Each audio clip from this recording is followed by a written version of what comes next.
Hello, hello, hello, coaches and leaders. I have a fantastic instructional coach that has been doing coaching since I feel like coaching was invented in schools.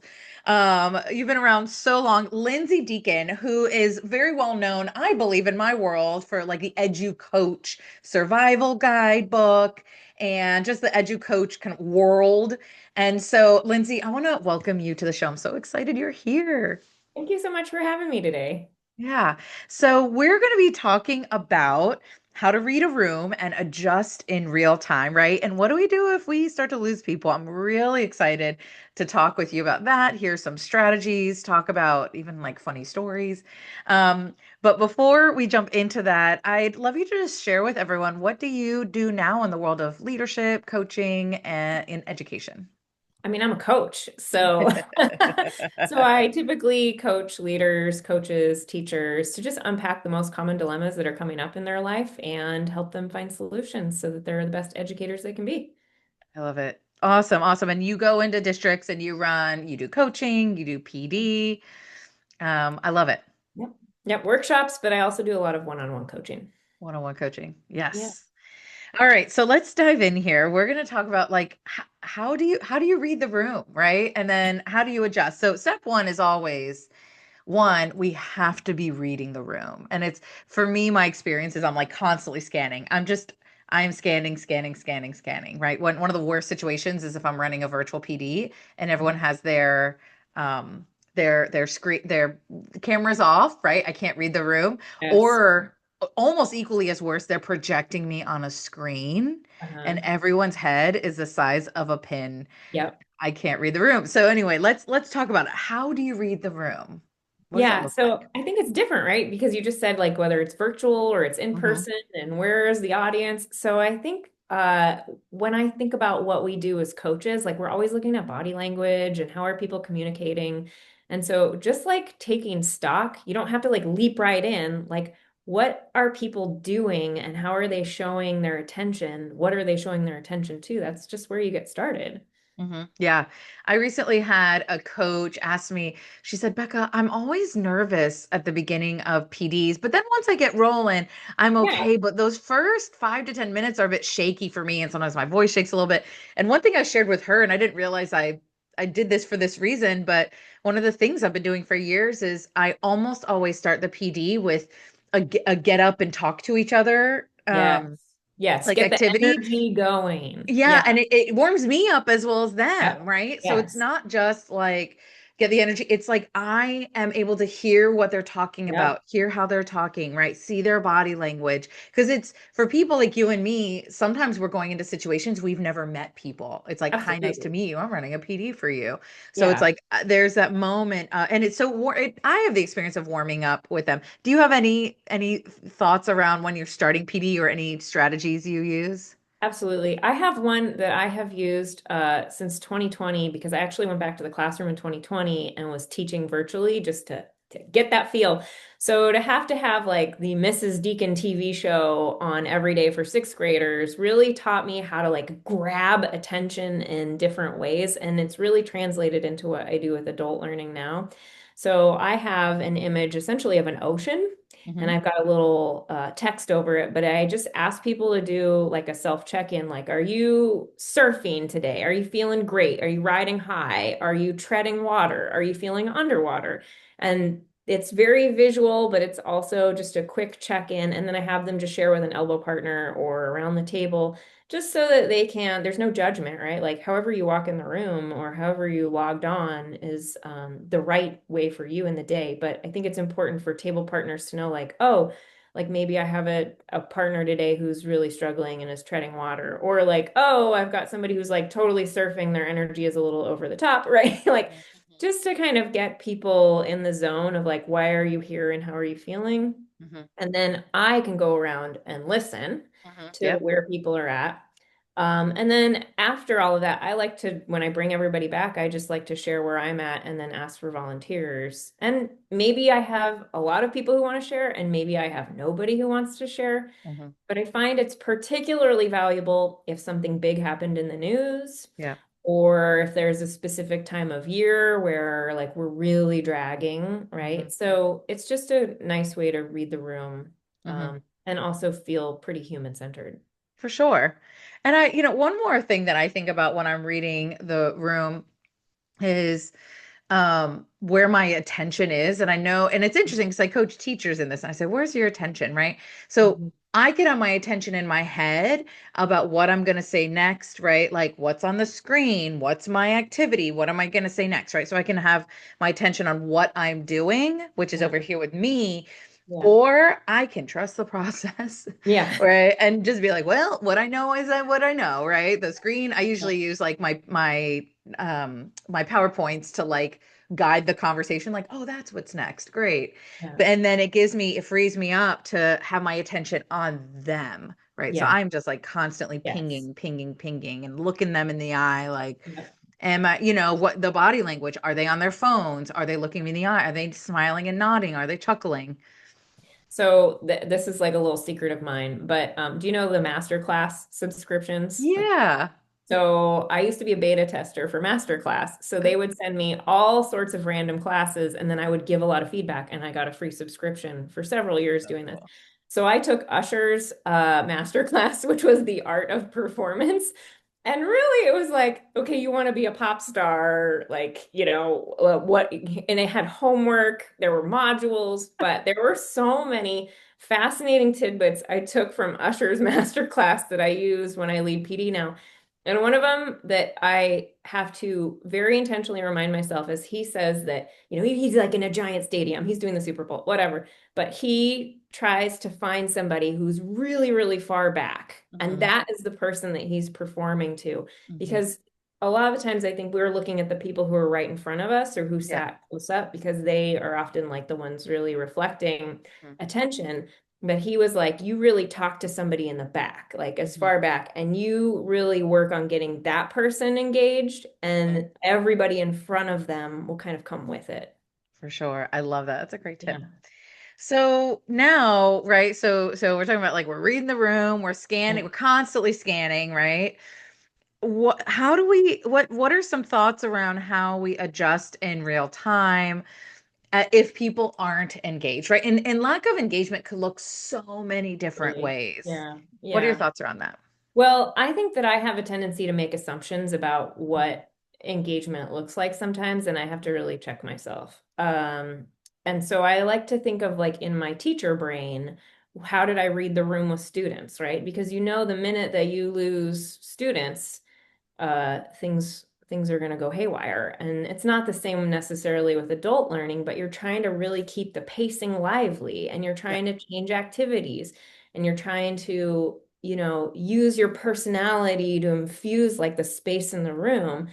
So why wouldn't you do that with adults? I feel like in this weird way, we suddenly decide that we should tone down our personalities when we're in Hmm. front of adults. And I just don't think we should do that. Hmm. Yeah, I don't and know. lean What do you think into. about that? Well, I like lean into what our styles are. I have a Yeah, good friend of mine. She's like, Becca, I'm just not very funny. And so I'm not going to lean into that. I'm not going to try to be that's funny, fair. right? Yeah, So I think one, leaning into whatever our brand or our style yeah, is, and yeah, and turning up the authenticity, absolutely. And it makes us so much more relatable, right? And yeah, interesting when I'm not trying to hide or turn down who I actually am yeah, authentically. It again frees up space in my brain to be constantly assessing how's it going, how's it going, how's yeah. it going. Yeah. And I think there is sort of a mentality sometimes, especially for coaches or educators who are like new to leading PD or just new to adult learning in general, that they start to think like they're being judged more. But Hmm. what I generally find is if you tell even if you're in a one-on-one coaching situation or you're with a big group, if you just say, this is kind of my first time, I'm kind of nervous. Hmm. People suddenly they're like pulling for you. They're like, no, Hmm. it's okay, you're doing great, right? Hmm. But if we fake this level of confidence that we don't have, people can kind of see through that. So just be honest. Yeah. And I think connection, like I always remember, like humans, this is one thing that I keep in mind all the time. Every single human being has some version of not being good enough. We Yeah. don't, get to escape that. Yeah. And lots of us have lots of versions. I'm not smart enough. I'm not pretty Yeah. enough. I'm not Mhm. right, like Yeah. confident enough. And we all have it. I have it. You have it. And so something I remind myself is everyone that's looking at me has their own not Yeah. good enoughs Yeah. and just like me. And so I'm Mhm. like, oh, like we're the same. We are so much more similar than we are different. Yeah. And so that's one way that helps me connect with strangers, right? Or Yeah. even people that like may not be so happy to see me. Because Yeah. unfortunately, what's happened in the state of PD of Yeah. teachers is and coaches is they Mhm. assume the PD is going to be bad until proven otherwise. I am absolutely that person. I'm still that Yeah, person, yeah, unfortunately, because yeah, early in my career, I was just exposed to some of the worst, like yeah, stand and deliver, yeah. irrelevant Hmm. PD. And so it is in my DNA that in the beginning, I do go in there kind of like with my arms crossed and like, this better be good. But Hmm. immediately, once it's good, I am your biggest loyalist in the audience. Yep, exactly. Yeah. One of the things I've been saying lately is connection is the shortest distance to coachability. Yeah. And I believe that with like PD as well. It's Yeah. just like connection is the shortest distance to engagement. Yeah, absolutely. And I don't think it's just our connection, like us as a presenter with the audience, but helping people build community and connection together is also extremely valuable. I love it. Yeah. So let's talk about adjusting. Like, what are some things, right? So that moment you're looking out, you're reading the room, and you're like, "Ooh, that one person's disengaged." I want to talk about a couple scenarios. Yeah. One scenario I want to talk about is when one person's disengaged, and another scenario I want to talk about is when, like, a Mm. group of people is Mm. disengaged. Yeah.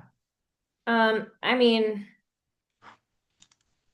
if you have one person who's disengaged, I always try to see the good, right? And I assume, like, if I see somebody who's just like really disengaged and they're playing on their phone or they're checking their email, I'm going to make the assumption that they have a good reason for doing it. Mhm. And I'm, like, I know initially in my mind, I'm like, what are they doing on their phone?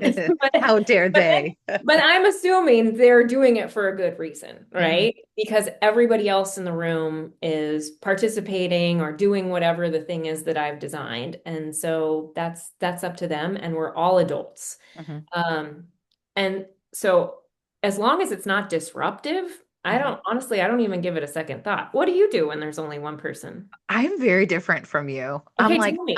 I'm gonna win them over. Okay. Strengths Finder, there's Yeah. Oh 34 yeah. strength. Woo is one of my tops. It stands for Okay. winning others over. So I'm like, challenge accepted. And some of my strategies. So I assume that's so interesting, our best intent. My assumption is that they've had bad PD before and that they are just assuming I'm gonna waste their time and haven't given me a chance to Mhm. make it relevant for them. So there's still some good intentions in terms of like, oh, it's okay. Mhm. You're just assuming I'm not going to help you. Not a problem. I will help you help Mhm. yourself.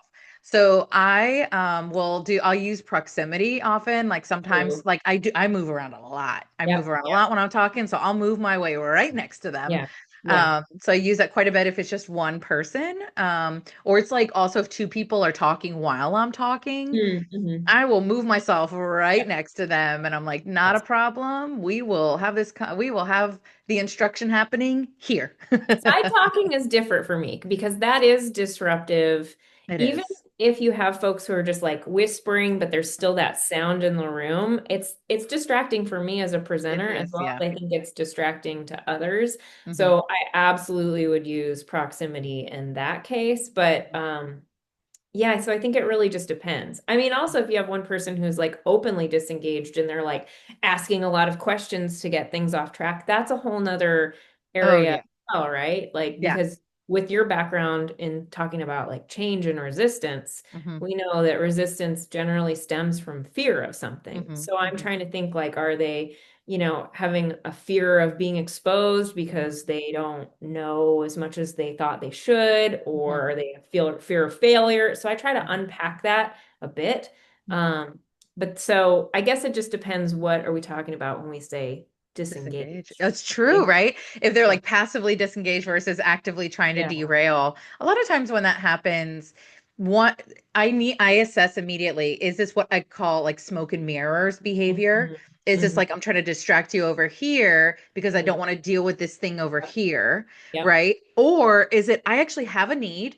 I'm sharing a thing that if this need is met, I will actually be willing to be Yeah. engaged, right? Yeah. So those are Yeah. that I'm constantly assessing Yeah. that. Do you know the term antiseptic bounce? No. So I learned this probably just a few years ago, but we all do it. We've done it with students. We just didn't know it had a term. I think I learned it from Zaretta Hammond. But essentially, like, think of it when you have a classroom with kids and you just have a kid who is like disruptive or, like just really pulling away the group. Instead of like, yelling at them or, even trying to like corrective reinforce, what you do is you give them a job Hmm. like, hey, and essentially it's like a fake job. Hey, can you run this down to the office for me? I really need your help. Or like, hey, can you go give this note to a teacher? I totally forgot to give it to him, right? Basically it gets them out of your hair. It gives them a feeling of confidence and they're empowered, like, oh, they're in a helper position, right? And it kind of de-escalates whatever might have been happening. So I fully use that, not often because it doesn't happen often in PD, but if I really have like an agitator, I Hmm. will 100% use antiseptic bounce. I will go over to them and be like, oh my gosh, hey, I need a volunteer. Do you think you could go? And then I just come up with like completely fake thing. I totally forgot. I need three more chairs for another room. Do you think you could go get chairs? Like whatever it is. And that just changes the tone of Hmm. whatever they were trying to do as well. That's interesting. It's like a thought disruption as well. Yeah. Yeah, absolutely. Fascinating, fascinating. Oh wow, we could just like have a whole thing on this. And it's I guess the one last thing I'll say about the individual, and then we'll go to group, right? Yeah. Is when I'm assessing whether they are if they're doing smoke and mirrors, if they're like trying to derail, and it's the thing they're talking about isn't Mhm. their actual need, right? Yeah. Isn't it's if I address this, it's not Yeah. actually gonna help things Mhm. in the for the root cause. Yeah. I will say, hey, listen, I would love to talk with you about that. I don't have time right now. Like the classic, like Yeah. during our next activity, I'm gonna Yep. come and chat with you about that. Totally. If it is an actual unmet need, I Mhm. will I will try to address it in the Yeah. moment. Yeah. If especially again, I'm assessing is does it seem like it's an unmet need? Sometimes I'll say, hey, is this something like who else is concerned about this? Mhm. And then I'll just, because look, at the end of the Absolutely. day, Yes. I'm confident that I can help people. And so Absolutely. it's like, well, look, if you have this issue, Yeah. like, please tell me, let's talk about it now, because if it's in people's brains, they're not going to get much out of like Mhm. what, the PD if I don't address it, right? Like Yeah. sometimes those pushbackers are the voice of many, Yes, absolutely. So what I'm hearing is it really depends on what their disengagement looks like. Like if it's quiet Mhm. and in the corner versus like openly disrupting the whole group. For sure, for sure. Okay. Yeah. Yes. Yeah. I love that. I feel like you're co-hosting with me right now. This is fantastic. So okay, let's talk about if it's like a group of people, like maybe all of second grade. I don't know, or whoever's in the room, like a whole table, or Yeah. how do you adjust then? I'm going to tell you a quick story because you just made me think of it. But so I was leading a workshop with a pretty large group of coaches, like about 150 coaches. And I had never met them before, but I was scheduled to work with them once a month for the entire school year. And this was our first meeting together. And so I'd only really known what the organizers of the event had told me, but within like the first 20 minutes, we did our ocean check-in, and then within the first 20 minutes of like, here are our learning objectives, and here's kind of what the day is going to look like. A woman stood up, raised her hand, and she said, I don't understand why we're going to be here because all of our jobs are going to be cut at the end of the school year anyway. So why are we learning about coaching? And immediately, like you've got a lot of people in the room. People are going, yeah, like we shouldn't have to be here. It was like, oh, right away, like opened the can of worms.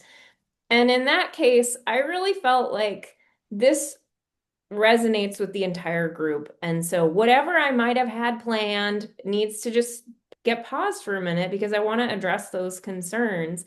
And because my position had been cut so many times as a coach in my career, like I said, let's talk about it. And yet I'm still here talking about coaching, right? And that particular woman who kind of opened it up, she came up to me later and she was like, "Thank you so much for being honest." She was like, "This was great." And I think she just really appreciated that I didn't try to like silence whatever she was bringing up, as well as the other participants, because just like you said, like one person kind of bring everybody into like disruption or disengagement. So that's very different than if a group is just bored or they had a big lunch and now it's the afternoon, Mhm. right? So again, like I think it really depends on what the whole group, what the vibe is. What's your vibe check? Yeah, yeah. Right. And like figuring out the root cause of this Yeah. group's disengagement. And I think you're absolutely right, right? So it's like one thing I ask myself, like, are they tired? Is it after lunch, right? Yeah. So something I do if I can't, if there's like a group of people, Yeah. they're either actively, Hmm. so they're either actively disengaged, or like they're talking to each other, or they're passively disengaged. They're Yeah. all on their computers checking their email. Yeah. I will honestly, if it's a small group, I'll try to stand by them if Yeah. they're passive. If Yeah. they're, and I'm like, okay, I'll use proximity with all of them. If that doesn't get them tuned in, Hmm. I will try my best to get the everyone engaged in something independent, like turn and talk with your neighbor Yeah. and reflect on blah, blah, blah. I'll try to get them done quickly and go over to that group. Hey, how's it going? Yeah.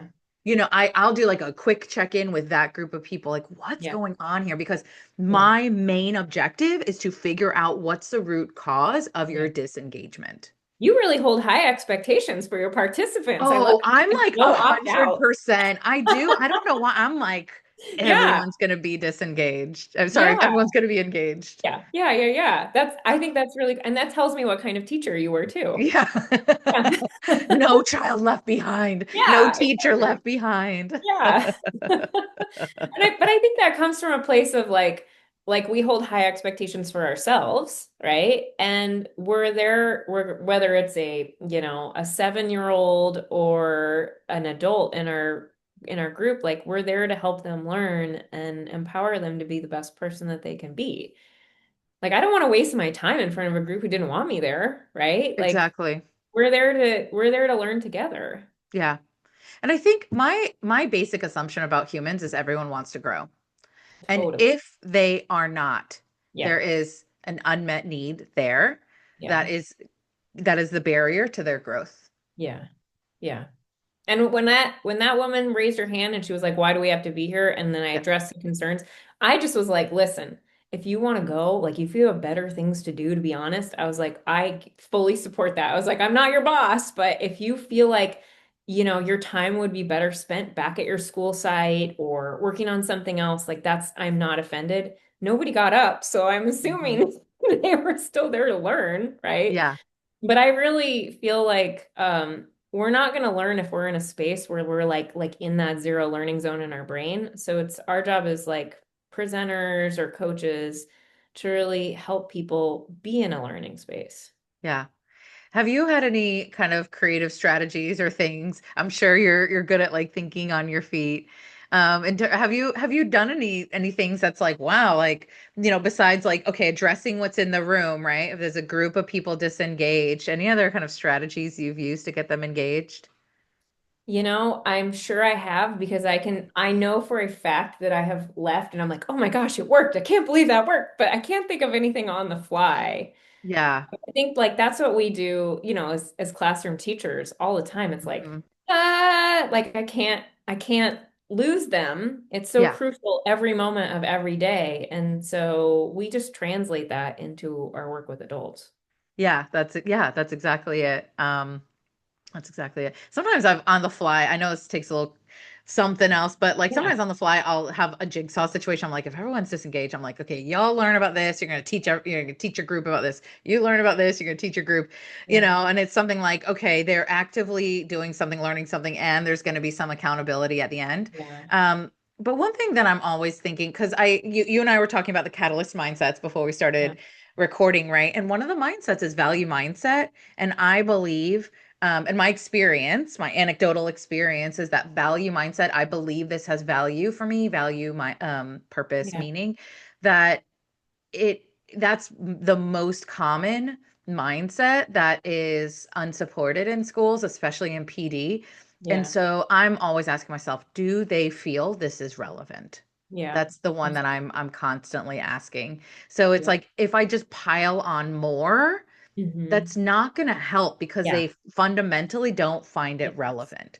And Yeah. so how do I lean into the relevance? Yeah, one thing that that falls in my line of work is I'm often coaching leaders like they have an upcoming PD they're going to be leading, right? Hmm. And fine tuning whatever their plan is or helping them feel prepared. And 9 times out of 10, they have a huge slideshow. So the Hmm. first thing is let's reduce the slides, Hmm. right? Hmm. Yeah. And then what content, like if suddenly somebody came in, they had an announcement and they took up the first 15 minutes and like and now all of a sudden you have a much smaller amount of time to deliver your content. Like what's Hmm. the most important thing you want people to walk out the door? And that's not it's like not a new novel idea. That's just something that people need reiterated over and over because it's really hard. You're like, I want to share so much. I want to Hmm. do so much. But really at the end of the day, like people can only absorb so much information and they need time to like practice and have experiences around that content in order to learn. So, Yeah. yeah. That's exactly it. All right, this has been an awesome conversation. I love it. It is time for us to wrap up. So you just had a new book get Hmm. published, right? So I'd love folks to hear about the new book and hear about where they can find out more about you. Yeah, so we just published the Presenter Survival Guide, and essentially it is not meant to be read cover to cover. It just has 30 of the most common scenarios that those of us who lead adult learning run into. Whether it's like the tech fails at the beginning, or people are side talking, or you're brand new to PD and you just need a little confidence booster, and then plans of action for each one. So the idea is that if you're really struggling with leading PD, you just crack open like in the index, whichever common scenario that you're dealing with, and then it'll give you some quick in the moment practical tips and strategies to address that. That's awesome. I love that. So it's really kind of a reference guide. Like Yeah. you can skip chapters and go to what you need. Yeah, and we talked to so many different folks who are very experienced in presenting out there in education worlds with highly contentious groups, with amazing Yeah. energized groups, right? Just like what are Yes. all of the things that people are doing out there, source that, and then synthesized it into a nice little survival guide. That's awesome. So what is the name of your company and where can people find out more about what you do? Yeah, we're just the EduCoach Survival Guide, and you can Okay. go to the educoachsurvivalguide.com. And we have tons of just free excerpts from not just our presenter survival guide, but also our original EduCoach Survival Guide, because we just want people to like be able to access information. And then if you like it, you can buy the book, but you don't have to. Yeah, I love it. Well, Lindsay, thank you so much for being here and sharing your expertise. This is such a treat for me too to just be able to go back and forth with another coaching geek like me and Yes. yeah, and just be able to talk all things coaching and how do we engage everyone and not just I'm sure some. we could have talked for like 3 hours. 100%. I love it. Well, thanks again. Thank you.